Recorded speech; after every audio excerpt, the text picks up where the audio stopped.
केंद्रीय मंत्री पीयूष गोयल यांनी आज मुंबईत देशातल्या पहिल्या वैद्यकीय तंत्रज्ञान गुंतवणूक मंचाची सुरुवात केली।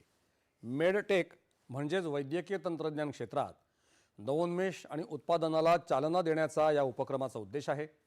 वैद्यकीय क्षेत्रातल्या कंपन्या विकसित होत असताना त्यांना निधीची मोठी गरज असते। अशा काळात हा निधी सुरू होणं अत्यंत महत्त्वाचं असून यामुळे नवतंत्रज्ञान आणि संशोधनाला प्रोत्साहन मिळेल असं गोयल यावेळी म्हणाले।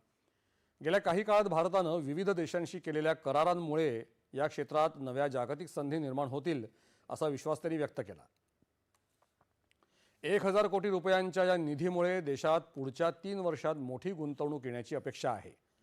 गोयल यांनी उत्तर मुंबईच्या कांदिवली इथल्या शताब्दी रुग्णालयात आधुनिक वैद्यकीय उपकरणांचंही उद्घाटन केलं। सार्वजनिक आरोग्य सेवा अधिक सक्षम करण्यासाठी सरकार कटिबद्ध असल्याचं गोयल यांनी सांगितलं।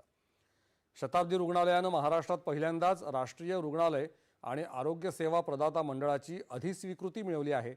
आरोग्य सेवांचा दर्जा वाढवण्यासाठी हे मानांकन उपयुक्त ठरेल असं गोयल यांनी सांगितलं।